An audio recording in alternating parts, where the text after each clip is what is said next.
Bien-aimés dans le Christ, je vous salue dans la toute-puissance du nom de Jésus.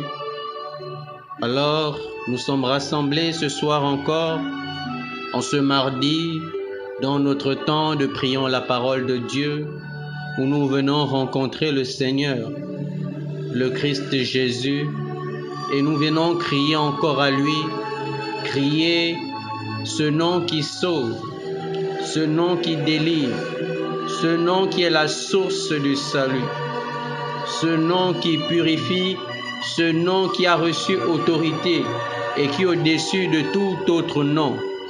Alors nous venons encore ce soir, humblement, invoquer le nom de Jésus.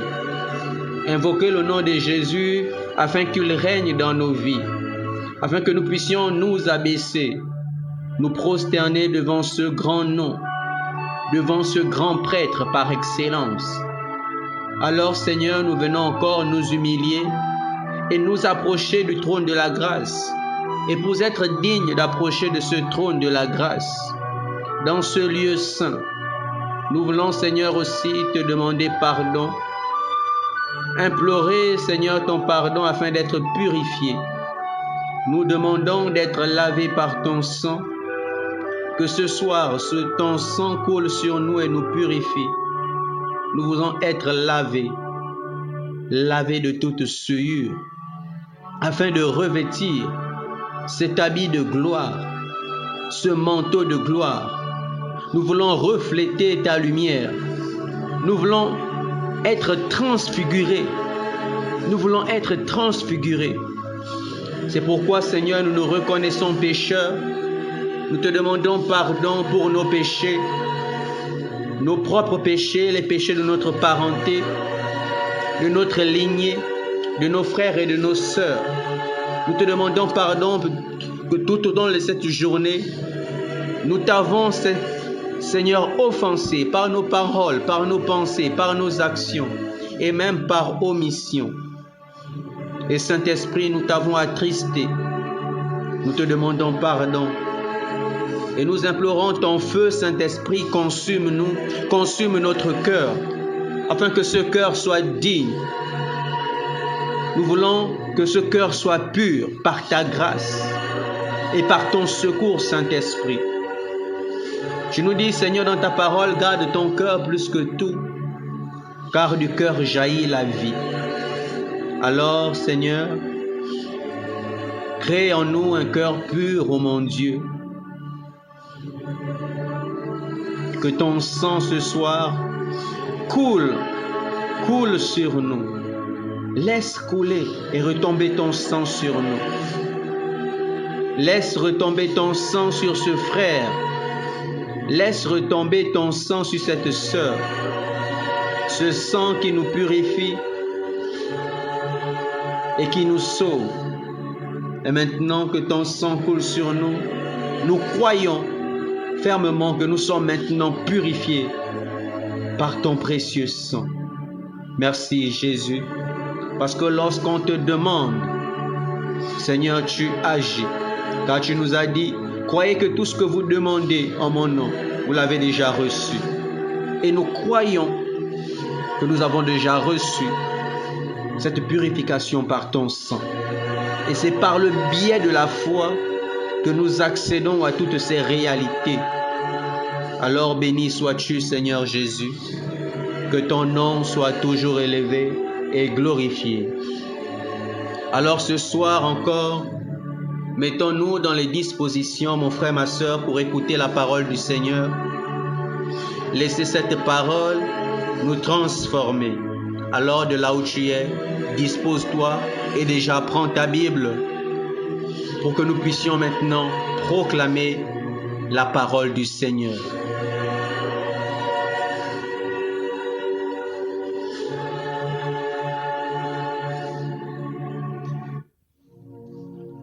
Béni sois-tu, Père éternel, pour le pain de la vie. Nous avons soif et faim de toi. C'est pourquoi nous nous approchons du trône de la grâce. Nous ne venons pas à toi comme ce peuple, Seigneur, qui venaient simplement parce que tu opérais des miracles, parce que tu as fait manger, parce que tu nous as fait manger, parce que tu as offert le pain et le vin. Non, Père, nous ne venons pas à toi pour cela. Nous venons à toi parce que tu es le pain de la vie. C'est de toi dont nous avons faim. Nous voulons manger à ton corps et boire à ton sang. Oui, Seigneur, voilà pourquoi nous te suivons. Nous ne te suivons pas à cause de la multiplication du pain. Nous ne te suivons pas parce que tu nous nourris chaque jour. Mais nous te suivons parce que tu es le pain de la vie, parce que tu as les paroles de la vie éternelle. Alors, Seigneur, nous sommes à tes pieds encore ce soir pour t'entendre nous parler. Alors, mon frère, ma sœur, le Saint-Esprit maintenant dégage tes oreilles de tout ce qui pouvait bloquer. Le Saint-Esprit maintenant emménage le lieu où tu te trouves. Le Saint-Esprit souffle maintenant. Le Saint-Esprit souffle maintenant. Saint-Esprit souffle maintenant. Souffle maintenant. Souffle maintenant. Il souffle maintenant chez toi. Souffle Saint-Esprit. Souffle Saint-Esprit en ce lieu, chez ce frère. Souffle Saint-Esprit chez cette sœur. Le Saint-Esprit envahit ton cœur, envahit ce lieu où tu te trouves. Alors merci Saint-Esprit. Nous méditons la parole de Dieu ce soir dans Hébreux au chapitre 5 du verset 1 à 6. Hébreux chapitre 5 du verset 1 à 6. Je proclame la parole de Dieu. Tout grand prêtre, en effet, est pris parmi les hommes. Il est établi pour intervenir en faveur des hommes dans leur relation avec Dieu. Il doit offrir des dons et des sacrifices pour les péchés.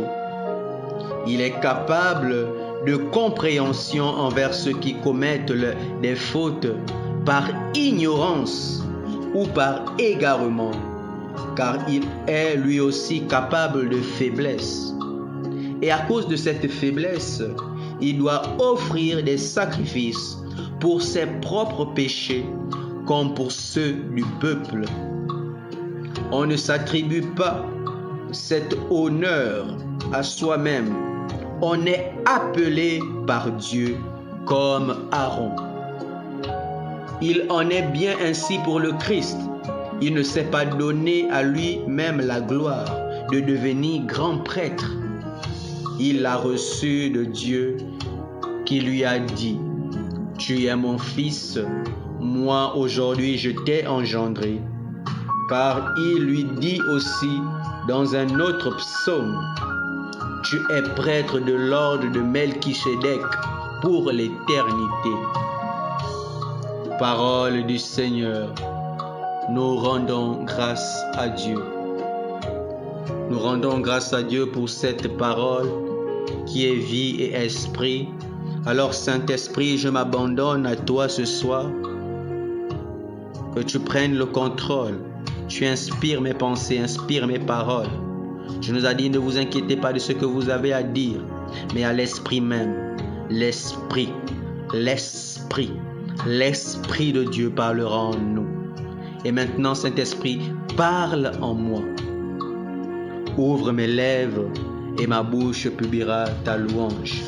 Et maintenant, Saint-Esprit, tu as ouvert grandement les oreilles du cœur et physique de ce frère et de cette sœur.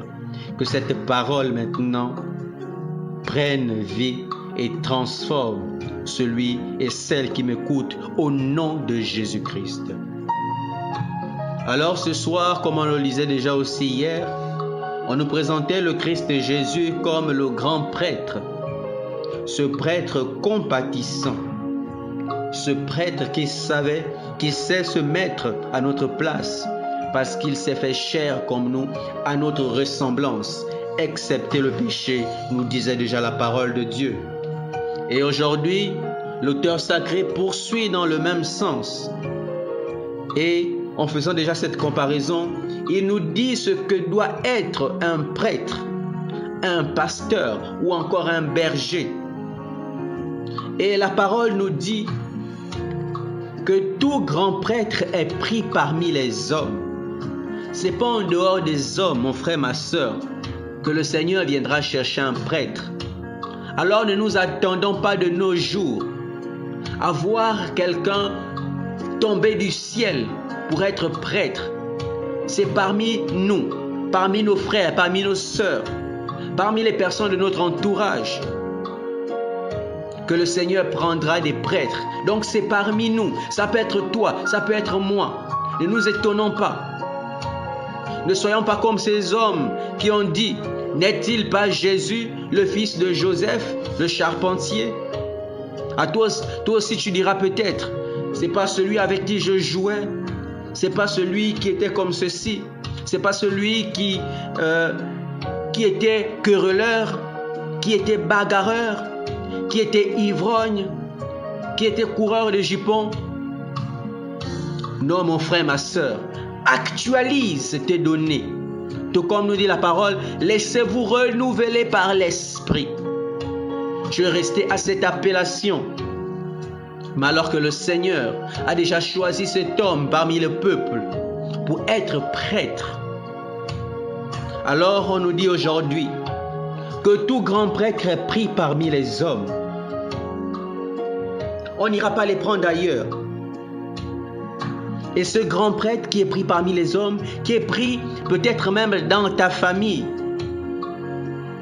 qui est pris dans ton entourage, ces prêtres-là, choisis par Dieu, interviennent en faveur des hommes, interviennent en faveur de ce peuple, de cette population dans laquelle ils sont tirés. Donc ils interviennent en leur faveur. Tu es tiré de ta famille, tu interviens en faveur de ta famille, tu interviens en faveur de ton peuple, de ton pays, auprès de Dieu. Donc nous sommes, ces grands prêtres-là, doivent intercéder, plaider pour la cause de ces hommes, de ce peuple dans lequel il est tiré, auprès de Dieu. Donc il doit se tenir auprès du Seigneur et tout le temps parler pour eux, et tout le temps les défendre, et tout le temps prier pour eux. Oui, il intervient en faveur de ce peuple, de ces hommes. Alors ce prêtre-là aussi doit offrir des dons, offrir des sacrifices pour leurs péchés, pour les péchés de son peuple, duquel il est tiré, de cette nation de laquelle il est tiré. Offrir les péchés, offrir des dons, des sacrifices pour leurs propres péchés, mais aussi pour lui-même, car lui aussi, il est faible. Il est pécheur. Alors, comme le dit les Écritures, le sacrifice qui plaît à Dieu, ce sont des offrandes d'actions de grâce. Ce ne sont pas forcément des dons comme on les pense, mais c'est tout ce qui plaît au Seigneur. Tout ce que le Seigneur nous recommande dans sa parole pour implorer le pardon des péchés. Oui, ce grand prêtre-là peut être amené à jeûner pour le pardon des péchés de son peuple, de sa nation. Il peut être amené à faire des prières, à faire tout ce qui est possible pour implorer la miséricorde de Dieu en faveur de ce peuple, en faveur de sa nation, mais aussi pour lui-même, car il est aussi pécheur. Et c'est justement, tout comme on le disait déjà, le Christ est à notre ressemblance pour mieux nous comprendre. Alors nous aussi, voilà pourquoi le Seigneur ne tire pas un prêtre de je ne sais d'où, de l'extérieur. Il tire des prêtres parmi nous. Comme nous aussi des hommes, nous nous reconnaissons pécheurs. Alors nous aussi nous pouvons comprendre aisément ce frère qui pêche. Alors nous pouvons bien nous tourner vers le Seigneur et demander pardon pour eux, pour notre nation, pour nos peuples, ceux pour qui nous servons le Seigneur. Alors on nous dit aussi que ces prêtres, ils doivent les comprendre ce peuple parmi lequel il est tiré, ce peuple qu'il sert. Il doit les comprendre, ces personnes-là, ces hommes, comprendre leurs fautes, ces fautes parfois qu'ils commettent par ignorance, par égarement. Parfois aussi toi qui as une responsabilité dans l'église, d'un service, d'un ministère, d'un groupe. Le Seigneur t'a choisi On parle des prêtres, mais c'est aussi toute personne qui porte une responsabilité dans la maison de Dieu. Alors, sachons parfois comprendre les fautes des personnes qui sont sous notre responsabilité, parfois qui font des fautes par ignorance ou par égarement. Donc, c'est pas souvent facile, mais sachons les comprendre, sachons les pardonner, les comprendre, mais aussi pardonner à ces personnes, parce que nous aussi, nous sommes faibles. Car nous rappelle la parole, car il est lui aussi rempli de faiblesse. Et à cause de cette faiblesse, il doit offrir des sacrifices pour ses propres péchés comme pour ceux du peuple. Oui, ce grand prêtre, ce pasteur, cet homme de Dieu, toi qui as reçu une charge dans la maison de Dieu, tu dois offrir des sacrifices, des dons pour les péchés de tes brebis et pour tes propres péchés, parce que toi-même tu es faible aussi. Alors, voici ce que le Seigneur nous recommande ce soir. À tous les prêtres, à tous les pasteurs, à tous les hommes de Dieu, à tous ceux qui ont une responsabilité, tous ceux qui doivent conduire le peuple de Dieu. Donc nous devons intervenir en faveur des hommes, de ce peuple. Être à la brèche, intercéder, plaider, offrir des dons et des sacrifices pour leurs péchés, mais aussi pour nos péchés. Nous devons les comprendre, les pardonner. Ce n'est pas toujours facile, mais nous avons ce devoir. Et le Seigneur nous rappelle dans les Écritures, on ne s'attribue pas cet honneur à soi-même. On est appelé par Dieu comme Aaron. Oui, être grand prêtre, être pasteur,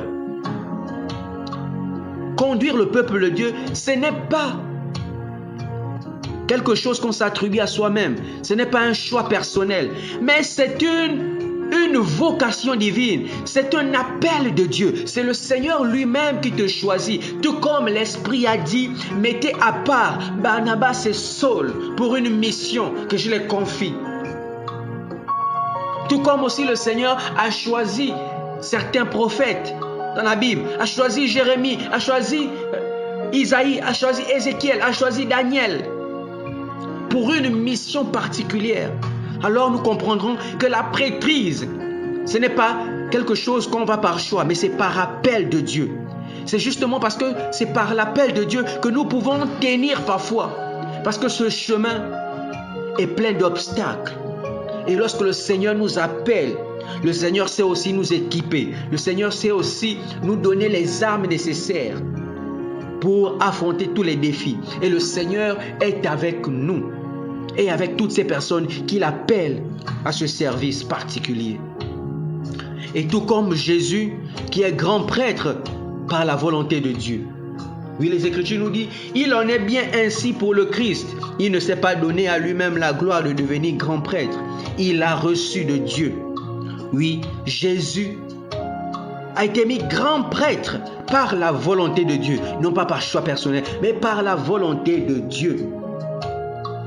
Nous rappelle les Écritures. Il a reçu de Dieu cette gloire d'être grand prêtre par excellence. On nous disait déjà dans la parole de Dieu et pour l'éternité. Alors cette parole s'adresse aussi à ces prêtres, ces pasteurs, ces hommes de Dieu, mais aussi vous et nous qui avons une responsabilité dans la maison de Dieu. Peut-être pas toujours à la prêtrise, parce que là c'est une vocation particulière, mais nous aussi à notre niveau qui avons la charge du peuple de Dieu, sachons intervenir en faveur de ce peuple. Sachons nous offrir. Le Christ lui-même n'a pas offert de dons. Il s'est offert en sacrifice lui-même. Sachons aussi nous donner en sacrifice. Faire tout ce qu'il faut pour implorer la miséricorde de Dieu. Sachons aussi comprendre et pardonner les frères et sœurs qui parfois tombent par ignorance et par égarement. Nous sommes invités à imiter le Christ, à marcher à sa suite. Alors nous bénissons le nom du Seigneur pour cette parole encore ce soir et nous demandons au Saint-Esprit que le Saint-Esprit accorde à chacun, à tous ceux qui ont reçu cet appel, parce qu'il y a encore des personnes qui ont reçu l'appel du Seigneur, mais qui sont encore dans la résistance. Que le Saint-Esprit vous aide à répondre à cet appel. Tout comme beaucoup ont répondu à cet appel, parfois par peur, par crainte, se jugeant indigne, on a du mal à répondre à cet appel, alors que le Saint-Esprit nous aide à répondre à l'appel. Et je t'invite, mon frère, ma soeur, à dire au Seigneur ce soir, me voici, envoie-moi. Me voici, envoie-moi, comme le disait Isaïe. Me voici, envoie-moi. Et nous prions aussi le Seigneur, le Saint-Esprit de Dieu, qu'il accorde à chacun. En ce moment où souvent des hommes s'improvisent, prêtres, pasteurs, créent parfois des communautés et parfois conduisent le peuple de Dieu à l'égarement. Alors nous voulons aussi que le Saint-Esprit ouvre, éclaire chacun et que par honnêteté et par crainte de Dieu, nous sachions reconnaître que parfois nous ne sommes pas appelés à une œuvre. Parce que comme le rappelle la parole, ce n'est pas quelque chose que l'on fait personnellement, mais on est appelé par Dieu. Alors si tu te reconnais ne pas être appelé par Dieu, sache servir le Seigneur, mais pas à cette prétention à laquelle tu te donnes pour ne pas égarer le peuple de Dieu. Alors que le Saint-Esprit nous aide non seulement à reconnaître pour répondre à cet appel, qui nous aide à répondre à cet appel, mais qu'est aussi que nous sachions nous mettre à la place où le Seigneur nous a appelés.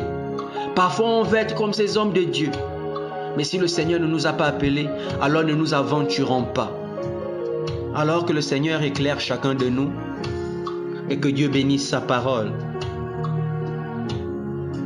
Que nous puissions sceller toutes ces grâces dans le sang de Jésus, Et nous prions le Seigneur pour qu'il fortifie déjà toutes ces personnes qu'il a appelées et qui ont répondu à son appel. Et que le Saint-Esprit donne aussi le courage à toutes ces autres personnes qui hésitent encore, par peur, par crainte, ou se jugeant indignes, à répondre à l'appel du Seigneur pour la plus grande gloire de Dieu. Nous étions rassemblés au nom du Père et du Fils et du Saint-Esprit. Amen.